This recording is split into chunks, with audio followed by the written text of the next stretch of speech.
Bank sentral adalah lembaga yang bertanggung jawab atas kebijakan yang berkaitan dengan keuangan atau kebijakan moneter di negara tertentu. Sejarah bank sentral. Kata bank berasal dari bahasa Italia yaitu banque atau banca yang berarti bangku. Bankir Florence pada masa Renaissance melakukan transaksi dengan duduk di belakang meja penukaran uang. Bank sentral pertama di dunia ialah Sveriges Riksbank. Kanselir Axel Oxenstierna mengusulkan mendirikan bank di setiap kota untuk mengatasi kekurangan koin, agar uang beredar lebih cepat dan merangsang perdagangan. Sejarah bank sentral di Indonesia.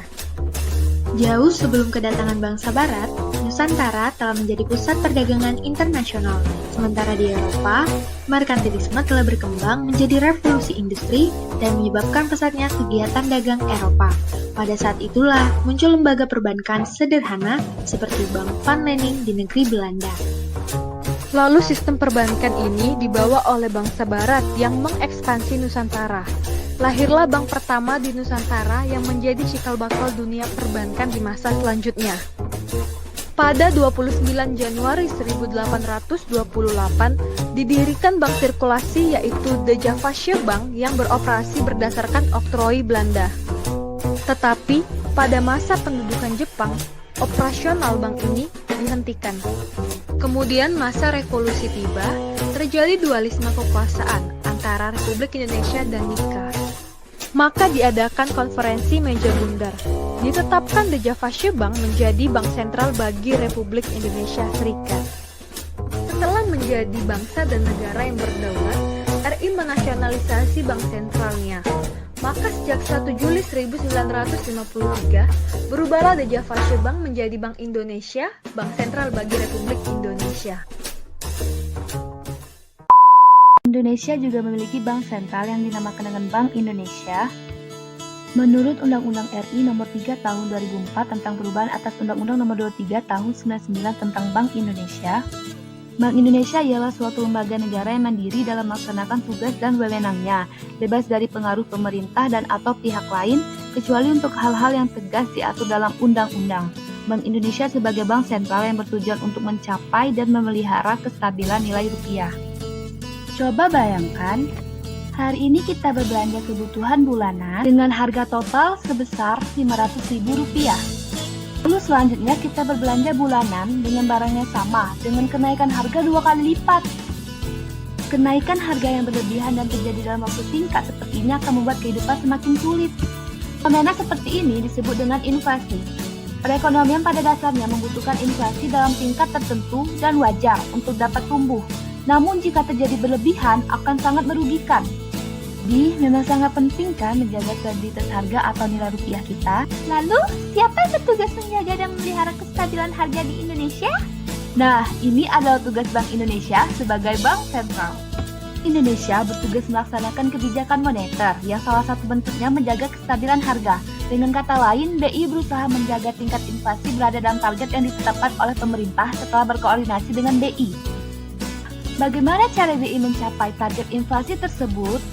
BI memiliki beberapa instrumen kebijakan moneter yang dapat digunakan, tapi yang paling penting dan sering digunakan yaitu suku bunga kebijakan BI atau biasa disebut dengan BI Rate. Susah menentukan tingkat BI Rate dilakukan oleh rapat Dewan Gubernur BI. Pengambilan keputusan terutama didasari oleh prospek pencapaian inflasi dan kisaran targetnya. Penentuan tingkat BI Rate ini akan mempengaruhi ekonomi dan inflasi di masyarakat. Apabila mereka melihat indikasi risiko meningkat dalam perekonomian seperti jumlah uang beredar terlalu banyak, defisit transaksi berjalan terlalu besar, hutang luar negeri naik, tekanan inflasi ke depan diperkirakan lebih tinggi dalam kisaran targetnya dan risiko faktor-faktor lain yang penting, maka BI akan menaikkan suku bunga BI Rate untuk mengendalikan risiko inflasi dan menjaga ekspektasi masyarakat. Di sisi lain, bila BI memandang tekanan inflasi ke depan terjaga, uang beredar cukup dalam perekonomian serta risiko ekonomi terjaga, BI Rate dapat diturunkan. Namun, kita juga perlu tahu bahwa inflasi di Indonesia juga dapat ditentukan oleh faktor lain, yaitu harga bahan makanan dan harga barang akibat kebijakan. BI juga menjaga inflasi daerah tetap stabil. Caranya, BI bekerja sama dengan berkoordinasi dengan pemerintah melalui forum kerjasama yang dinamakan Tim Pengendalian Inflasi Daerah. Lalu, bagaimana BI Rate dapat mempengaruhi tingkat inflasi? BI Rate tersebut akan ditransmisikan melalui beberapa jalur seperti jalur suku bunga, jalur kredit, jalur nilai tukar, jalur harga aset, dan jalur ekspektasi. Jalur-jalur tersebut disebut dengan transmisi kebijakan moneter.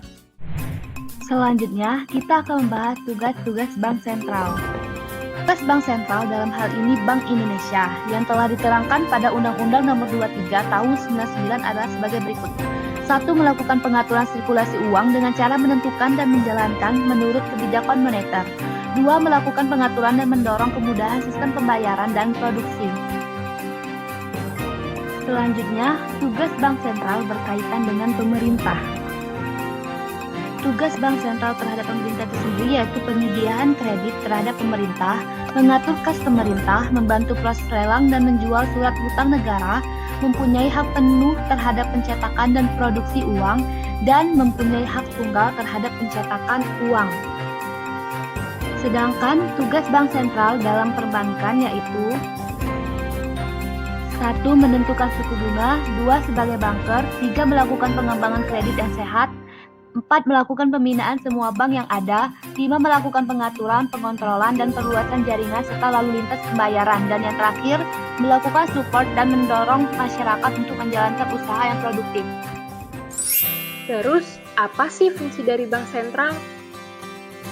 Fungsi dari Bank Sentral yang pertama adalah penerbit uang yang sah untuk memenuhi kebutuhan masyarakat. Yang kedua adalah sebagai perumus dan pelaksana kebijakan moneter. Ketiga, sebagai penyedia jasa perbankan dan sebagai pengelola pinjaman untuk pemerintah. Bank Sentral juga berfungsi sebagai kustodian dari cadangan bank umum.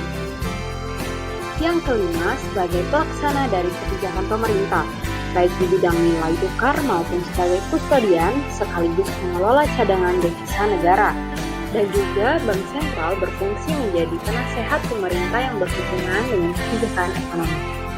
Bank Sentral suatu negara juga memiliki fungsi menjadi lembaga keuangan yang berpartisipasi dalam kerjasama pengaturan moneter internasional. Dan masih banyak lagi fungsi lainnya dari Bank Sentral. Apa saja wewenang dari Bank Sentral? Berdasarkan Undang-Undang, Bank Sentral Indonesia memiliki 3 wewenang. Yang pertama, menetapkan dan melaksanakan kebijakan moneter. Yang kedua, mengatur dan menjaga kelancaran sistem pembayaran. Yang ketiga, mengatur dan mengawasi bank.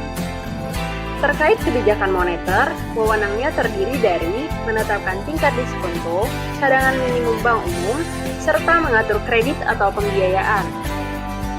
Lalu, menetapkan sasaran moneter dengan memperhatikan sasaran laju inflasi, serta melakukan pengendalian moneter dengan tidak terbatas pada operasi pasar terbuka di pasar uang, baik dalam bentuk mata uang rupiah maupun valuta asing.